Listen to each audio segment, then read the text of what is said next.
Welcome to Wealth Well Done. Together, we'll cover a wide range of important topics surrounding money and the impact it has on our lives. From the sophisticated and highly valuable planning techniques of the ultra-wealthy to the commonly underutilized biblical teachings. Together, we'll work to improve our relationship with money and our effectiveness in stewarding it well. Here's your host, Eric Scovill. All right, welcome to the 85th episode of the Wealth Well Done podcast, where we are examining tactical, practical, and biblical ways to help you do your wealth well done. Last week we had Pastor Nathan Rickner and his wife Catherine on as we did a couple weeks of digging into what it looks like to hear the voice of God and how to grow your ability to do that and the need behind that, why we need to hear the voice of God. So we had a couple good episodes on that. This week, back into the tactical pillar of our show, and we are talking about taxes. It's that time of year here as we are now early into 2025, and tax season is upon us. Tax season from a filing perspective. Hopefully, you are in a spot where taxes are something that you plan for year round, and it's not something that you just do at the beginning of the year. We're going to kind of address both camps there today, though. So need a disclaimer for this one. This show is meant to be educational. It's meant to be informational for you, but it is not meant to be financial advice for you. So please take this in, add this to the research that you do, and seek your own professional team to decide what of these strategies, if any, are a right fit for you.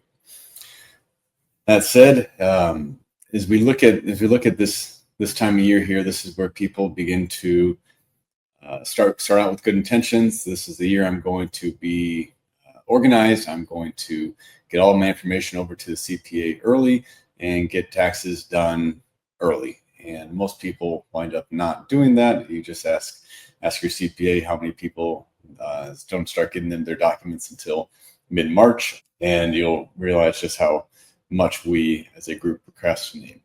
So what I want to do is walk you through a little bit of how we should approach CPAs, how we should approach our role in the tax planning conversation, as well as some helpful points along the way.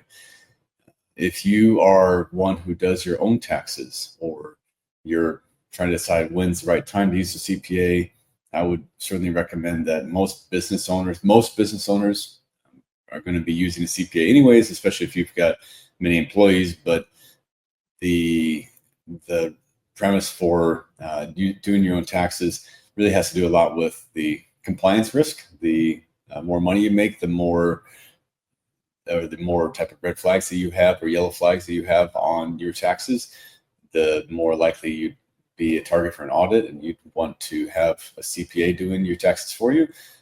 Similarly, if you are in business or even if you're not, you just put a value on your time. If you realize that it's taking me 4 hours every year to file my taxes, well, at the hourly rate at which I earn money, I think that I'd be better off paying someone else to do my taxes, or whatever that case may be. But put something quantifiable on that if you were doing your own taxes, to decide if this really if it really makes sense. Outside of that, I'm speaking mostly to people here who do send their taxes off to someone else to have them file them. One of the things that's really important to figure out is what the role is of your CPA. And I think that many people are guilty of assuming that their CPA's job is to help them save as much money in taxes as possible, yet they show up to their CPA's office once a year with all their documents and think that their CPA is going to go work some magic. And the issue is really, you need to understand what your CPA is doing for you and what they're not. The idea of having them take on additional risk to teach you these other tax saving strategies when you're only engaging with them this one time per year, it really doesn't make much sense if you think about it. So for those people they go and meet their CPA to have them file the tax and that's it, the type of planning that you're really going to get might be, hey, let's go ahead and finish filing your IRA contributions for the year. So let's go ahead and make sure you've maxed that out. And I think you should do traditional, or I think you should do Roth. They might say, did you calculate all of your medical expenses? Because you said you had a medical procedure done. We can add that into to some deductions for you. They might talk about a home office for a business owner that, so they can do stuff like that. That's not complex enough to really bring on much risk. But if you want the kind of the heavier strategies that are perhaps more valuable to you, that's something that's going to require you to engage with them more throughout the year. And so I just want to almost give CPAs a little bit of an advocate there to really put the premise back on you that you need to do more with your CPA if you want them to do that level of planning, because most CPAs know a lot of the same tools and tactics. It's just a matter of, are they willing to share them with you? And that really depends on what type of risk you are representing to them. So if you think about it, they're business owners. And so they're business owners, or they're working for a business that has metrics of how many people that they're able to see, and tax returns that they're able to push through, and therefore the revenue that they can generate. If you come in and they collect your information, file your complete your forms and file your taxes for you, and send you on your way, well, that's really what they're trying to do when they're trying to push out as much production as possible. If they have a good strategy for you that represents some additional compliance risk, they don't want to share that with you if they don't know if you're actually going to follow through with it, if they don't know what financial sophistication you have and your ability to understand it and handle the nuances of what you need to do to actually document everything correctly to do that strategy. So stuff like the real estate professional status. We've talked about that here on the show before. Someone is in a business trade that is heavily engaged in real estate. And it could be, there's a number of different things that I'm not just talking about being a realtor, but there's lots of things that engage with real estate in the profession. And so if you do that, you might qualify for real estate professional status, which may allow you to, if you own other investment properties, it may allow you to depreciate those, not only to offset passive income, but to offset active income. This is very valuable. It's a key strategy for a lot of people, especially those who have real estate that they had purchased more than a year ago, when bonus depreciation was at a higher amount.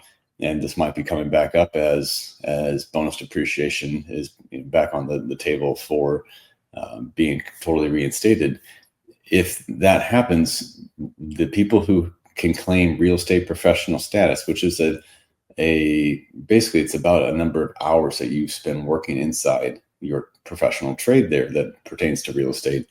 If you're able to do that and you own rental properties, you can offset your taxes pretty dramatically. And along with that, therefore, you can kind of start a wealth building snowball there of take the money you save in taxes to reinvest into the next property, and then do this whole rinse and repeat type situation. But it comes with plenty of compliance risk, and you just need to make sure that you are documenting everything very well in this process.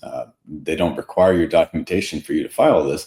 It's just, if you were to get audited, you need to have a good file, and the CPA doesn't want to be flagged as counting someone as a real estate professional when they don't have all the supporting documentation. So if I'm a CPA and you come in, I know you could technically qualify for that, but I'm looking at you and our engagement, and I don't see the benefit of me even bringing that whole situation up to you, because I don't know what you're going to do with that. And that seems like more of a headache to me. And I'm not saying that's right or wrong. I'm just trying to cut some grace to CPAs who have good strategies in mind for someone that don't share them, and it has a lot to do with the compliance that they're going to be exposed to. Another one that's very simple is paying your children.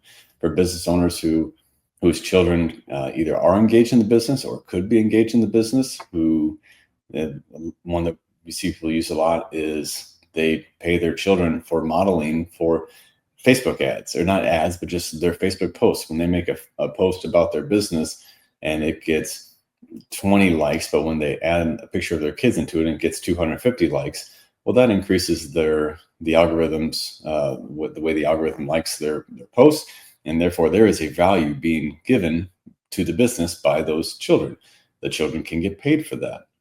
And when you pay money to your children, you're actually able to send a decent amount through tax-free. So the kids get paid and they don't owe any taxes on that money. And so now, especially if you have a family that has multiple children, you're able to put a very substantial amount of money through that you don't have to pay taxes on.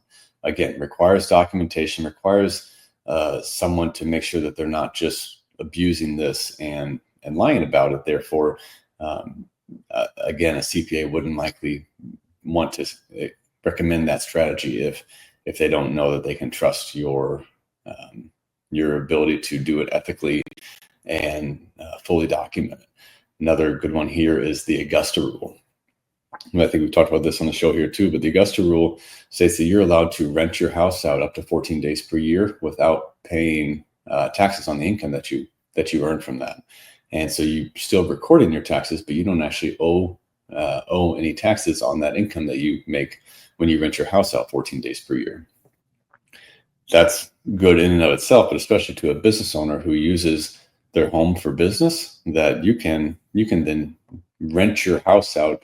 You, the homeowner, can rent your house out to the business 14 days per year and charge a fair market value rate for that. And so if you do that, you can basically move money that you would have owed taxes on, move that to a tax-free bucket over here. But again, requires good documentation, requires you to be ethical and not just cheat the system, but actually do that in the right way.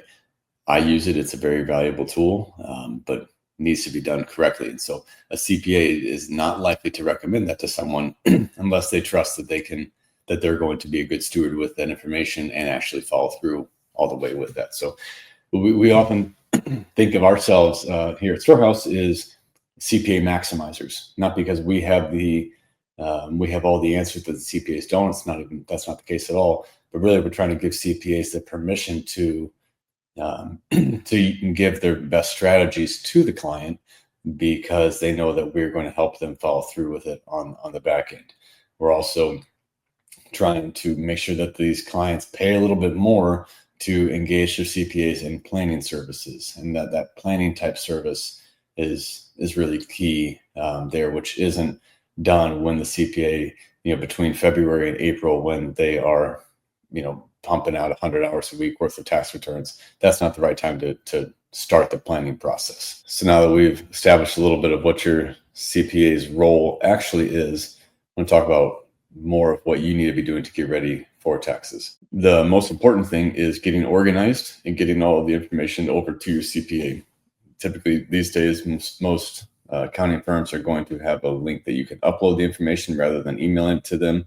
That's going to be a more secure file transfer. So I'd recommend that you do that. Creating some type of spreadsheet that you use for tax organizing. If you look at the types of documents, the types of information that are going to typically go on your taxes, or that that for this past year go on your taxes, it'd be good for you to create a list there that's organized for your CPA to follow along as they are completing your taxes, counting that or assuming that they remember the details of your situation when they have blank, however many other 1,000 clients that they're also serving here in this short time frame. That's a dangerous assumption, or that just because CPA knows it well doesn't mean that the person who's helping them do some of the legwork for filing your taxes is going to remember that. So good for you to put all of it together in an organized process so that way they can go through and make sure that they've checked every box. So some things that I'd recommend being on that tax organizer spreadsheet, different tabs for you, might be home office expenses. If you are one who gets to claim a deduction for home office, you're going to want to keep track of all of your utilities for the year, your rent, if you're paying rent, the insurance for the home, any type of repairs that were applicable to that spot that you use for your home office, and even real estate taxes. Those are all those things, and potentially some others, count toward the percentage deduction that you can take from those home office expenses. So we'd look at how big the office is compared to the overall square footage of the home or apartment,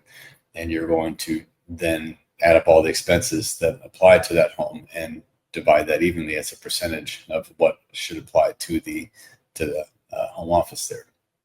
Or you can do the standard thing, which they've got a standard deduction, which is $5 per square foot, up to 300 square feet. So under the standard process, the maximum you can take is $1,500 of a deduction per home office. You could get more than that if you were to itemize it out. Then we want to have a sheet that's showing real estate taxes. We want to make sure that we track what we've paid in taxes on real estate. Another tab would be medical expenses. And there would be childcare, any childcare expenses that you've had over the year. Charitable donations. This is a great one to do, and I'd love to keep seeing more and more people have larger donations amounts. And plenty of people don't do this at all. They take the standard deduction. I'm not just about charitable donation. I'm talking about keeping track of all of these things because they just take a standard deduction.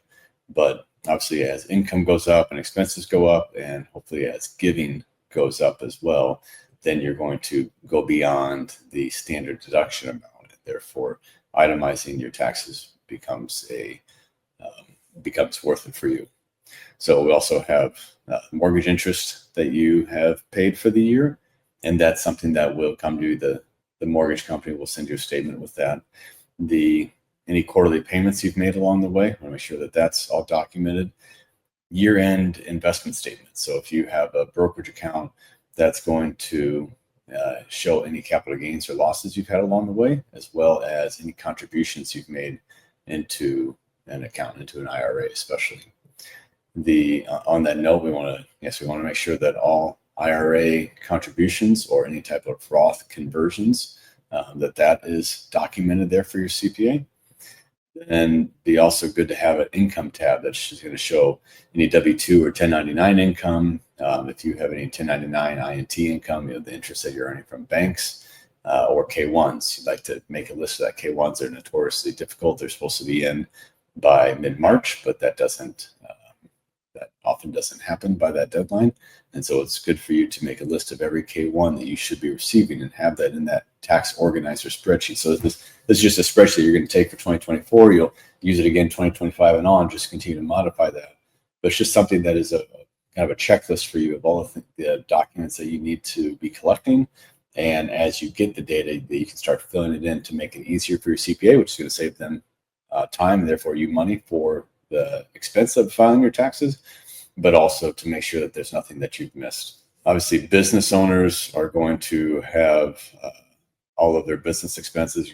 You're going to need kind of a separate spot for all of that, especially if it's a business that's going to be more operational heavy.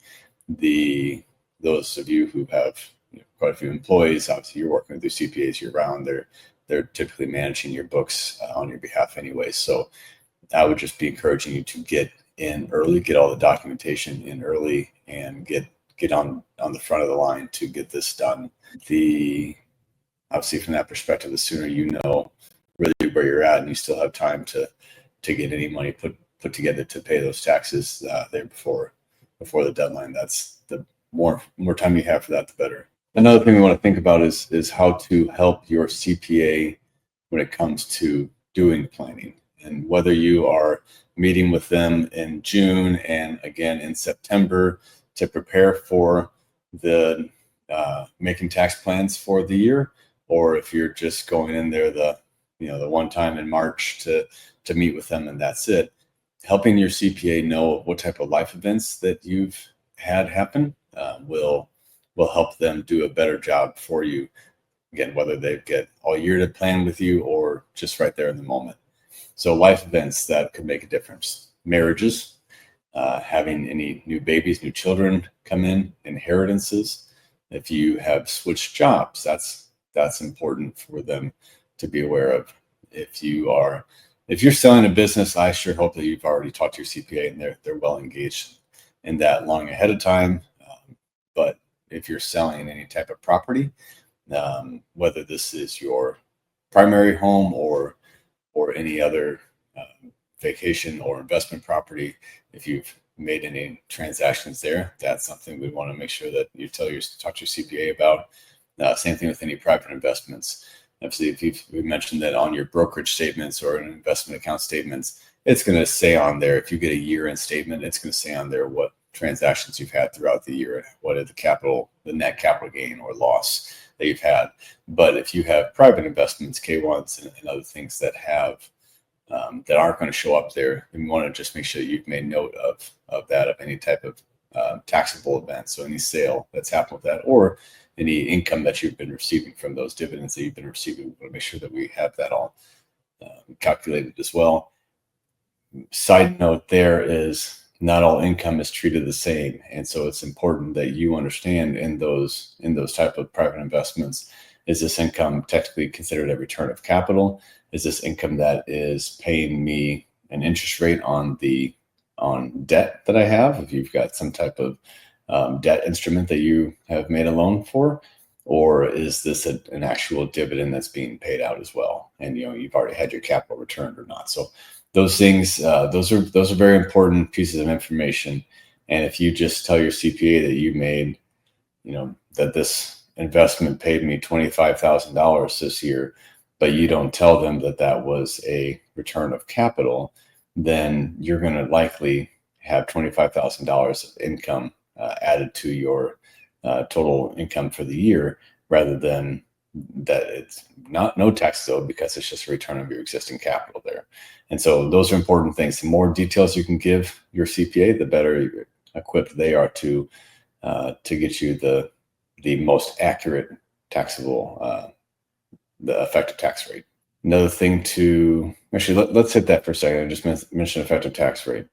What an effective tax rate is it's looking at your total income amount and seeing, based off of the total amount that you really made this past year, how much taxes did you pay? And the way that our taxes are set up is they're layered. So the first blank amount of money is taxed at this rate, The next chunk is taxed at this rate. And the next chunk, it keeps going up as you get higher into the tax brackets. And so that in and of itself produces an effective tax rate. But when you have, and what that means is just what's the average. So I wound up paying $170,000 on $1 million of income. Well, therefore my effective tax rate is 17%. And so that's the main thing that we're looking at, is what can we do to lower the effective tax rate down to the point of maximum efficiency, which doesn't necessarily mean get it to zero, but with the depreciation or other tools that we have, we want to use it to get to a spot where we think that if we use any more of our tax tools to lower that we're no longer getting we're getting a diminished return there. And so therefore we just want to get to an effective tax rate that we are satisfied with. The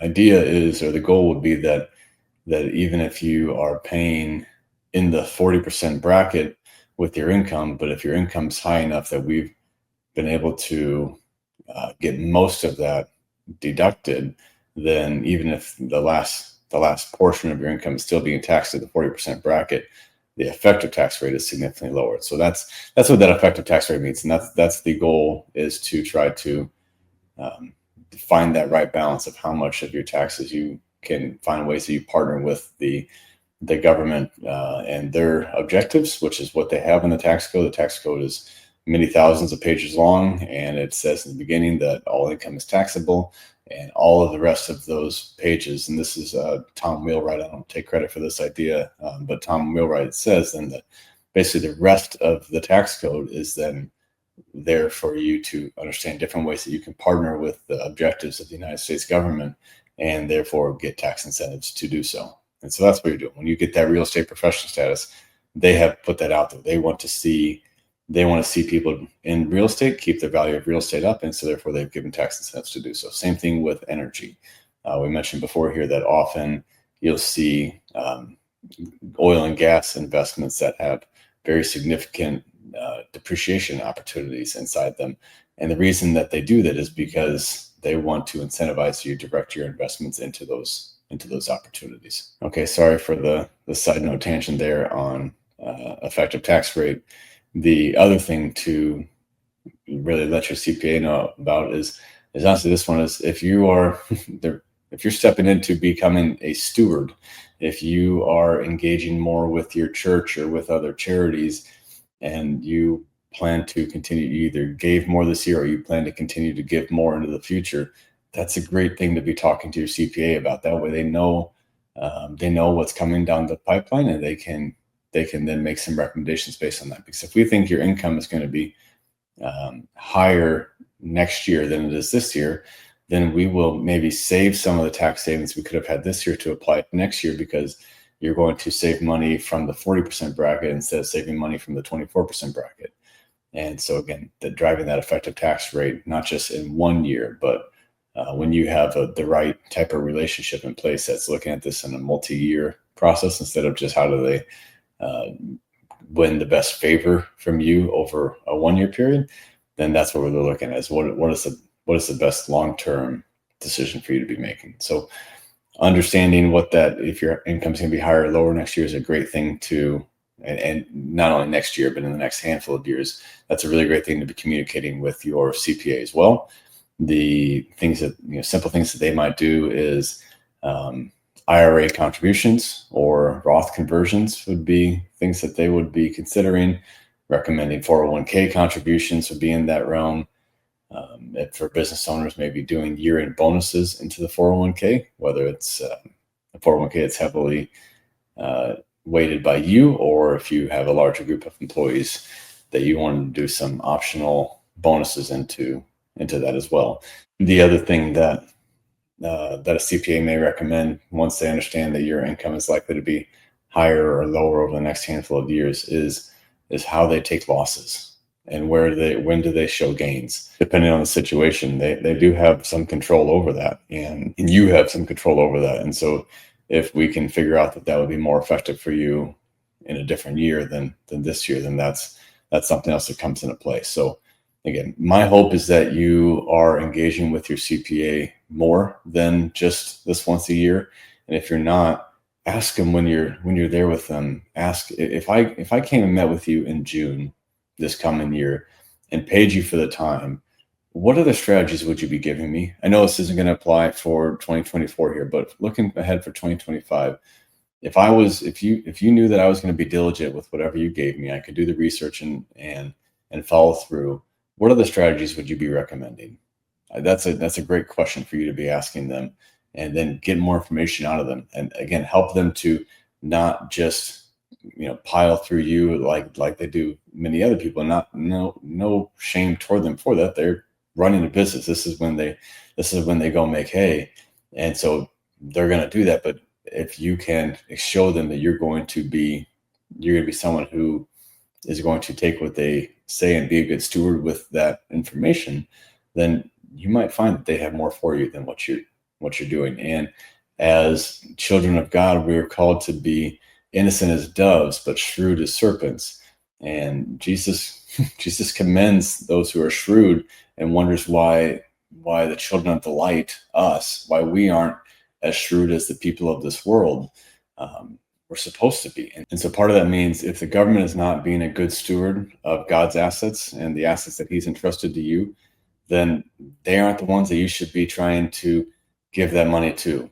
And rather than you giving the money to the government, you could maybe be a better steward of that yourself, through the church, through other vehicles, other charities that that are doing good kingdom work. And so if there are ways that you can be more tax efficient, giving less money to the government, then that would be qualifying as one of the things that the Lord's called you to do as a handler of his resources. So I hope this helps. Please be disciplined and get on your tax preparation here, and be thorough. The more information you give your CPA, the better chance they have of giving you the best quality product and the best planning, not only for this year, but for years ahead. God bless you. I hope your year's off to a great start. Thank you again for listening to Wealth Well Done. Be sure to subscribe to the show on your favorite podcast player, and together we'll continue to improve our relationship with money and our effectiveness in stewarding it well.